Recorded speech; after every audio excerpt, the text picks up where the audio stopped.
Holy shit.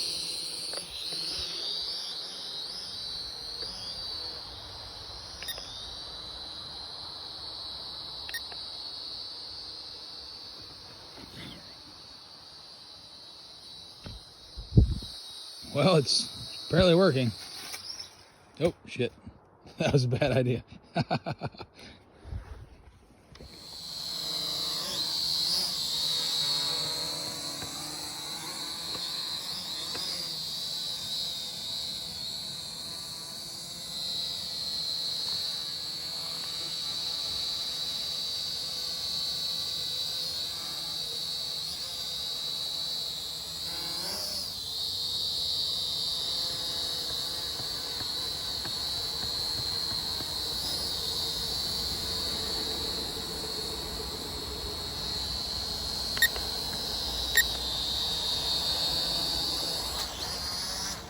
Whoa, this thing's pretty rad. Holy crap. Okay, I think I got the hang of this a little bit. Inaugural flight was not very successful. But at least I got the directions in my hand. Because again, what's the key point about anything in life? Follow simple directions, right? Anyway.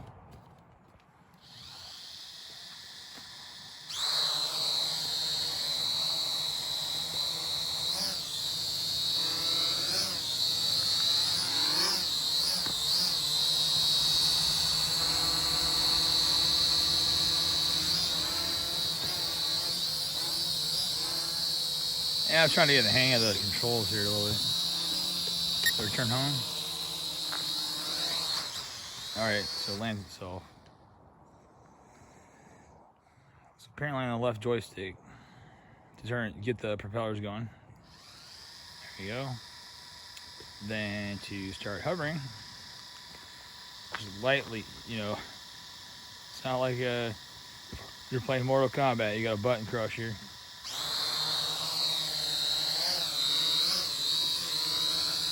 And then the right joystick controls the forward, backward. Apparently, if you just press the return home button, which is on your forefinger, it'll land itself. All right, so take off from landing. So let's do this again. So it's starting. And then just very gently on the left-hand trigger. Thumb D-pad, if you will. Oh man, this is so rad.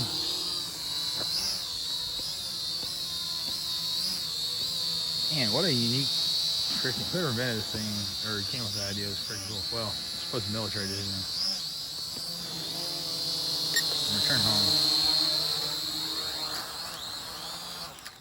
Man, that's cool. Pretty freaking rad, isn't it?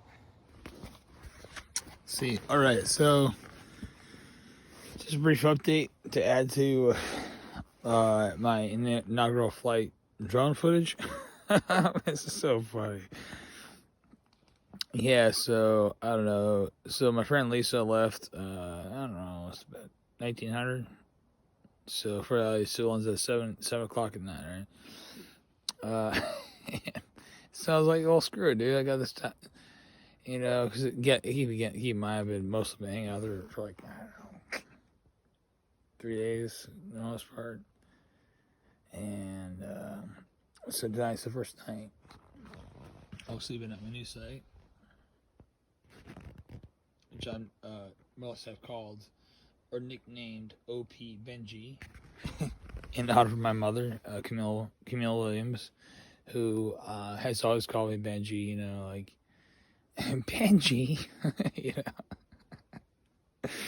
I remember that one time, was it junior high or senior year, and I don't know.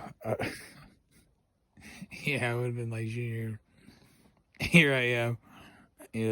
Probably one of the first 2 or 3 times I drank alcohol.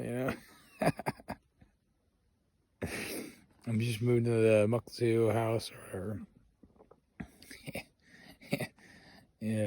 summer. Pre-summer, senior year. I remember I crawled. I got locked out of the house because I know the code or I didn't have a key, and I crawled through the window. And basically, the internet was a thing at the time, of course. And all I wanted to do was like go down and like listen to music, like heavy metal, of course. and my parents come home,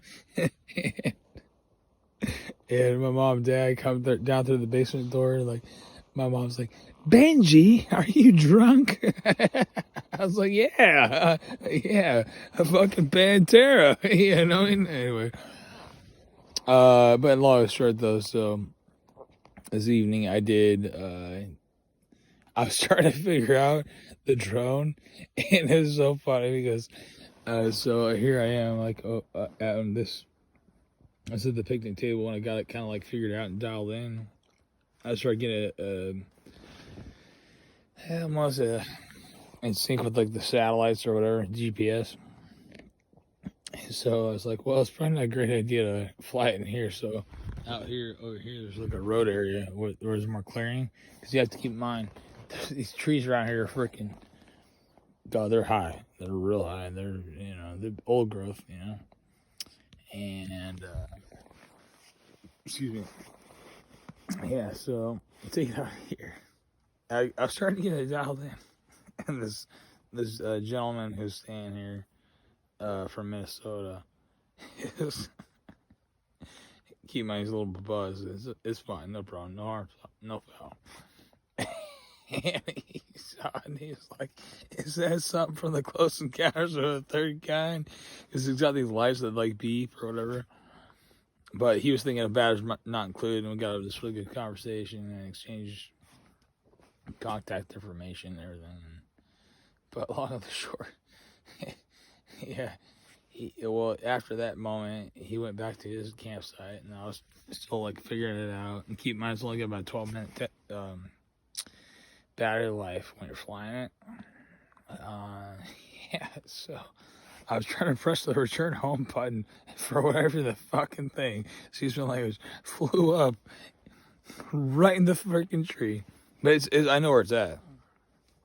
But the time it was dark, so I was like, shoot. Well, I'll have to problem solve how to get that out of the tree. And it's so ironic because that's the same problem or issue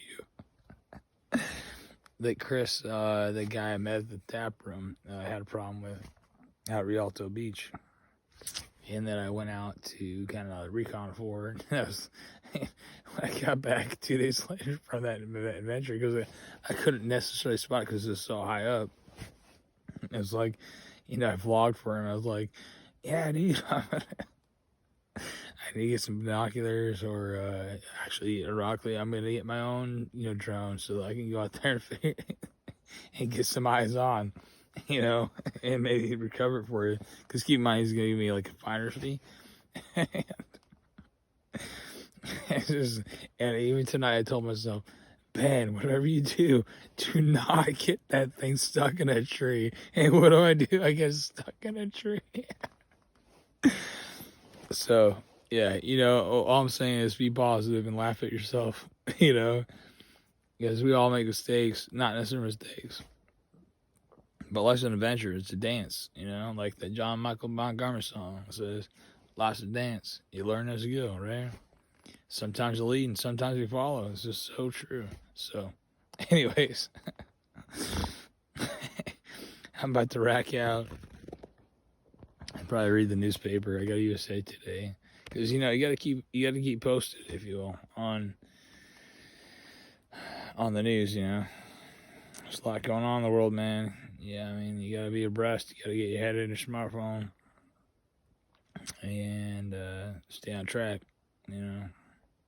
And if anything, don't take anything for face value.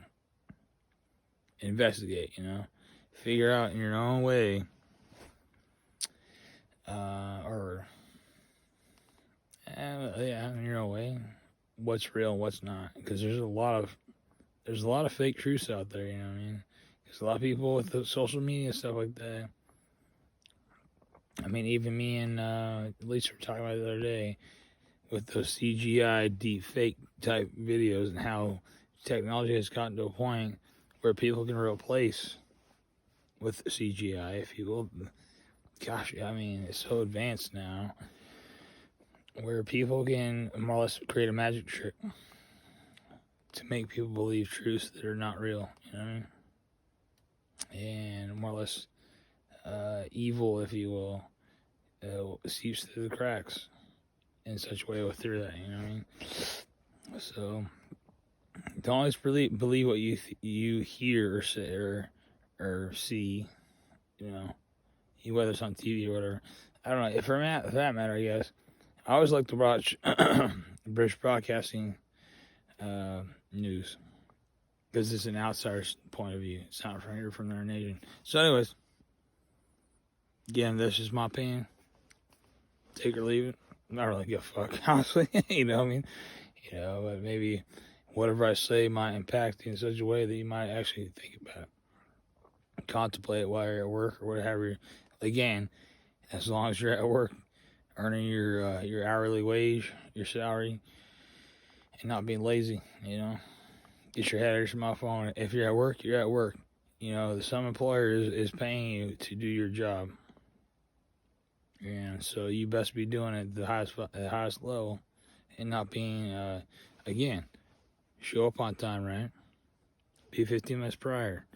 And, I mean, and when I'm recording sometimes, it was 30 minutes prior, being 50 minutes prior, 50 minutes prior.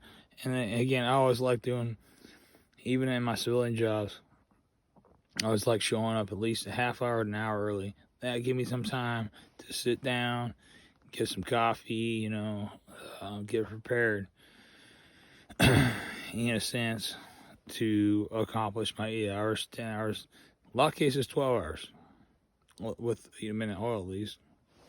So, I don't know, just something to consider. Either way, God bless you all. Good night. Well, technically it's past midnight, or it's about 0 dark 30 now, so just consider it. Alright. And, yeah, I'll keep y'all posted. God bless. Go forth, do great things. Peace be with you always. And sweet dreams, I guess, at this point, for most of you on the West Coast. But, again, I will continue to say this. What is the minimum standard? Because I think our society's lacking this. What is the minimum standard? Maximum effort, right? Always be pushing to be better than the next day, than the last day, if you will, all right? And your goals, your dreams, your job, you know, because really, if you want to make more, I guess in a sense, if you want to get a raise or what have you, you gotta put forth the effort. You gotta pull your head out of your smartphone. You can't be that sales associate that I've been seeing a lot lately, who's just stuck on their smartphone, and they just give you substandard customer service. I'll shoot you now. When I encounter those people, and I'm trying to find something in the store that I've not been there before, and they're fucking pulling that bullshit on me. Oh yeah, it is fucking knife hand, motherfucker. I shit you fucking not, because I'm tired of that fucking bullshit. You know what I mean? So anyway, God bless y'all. Take care.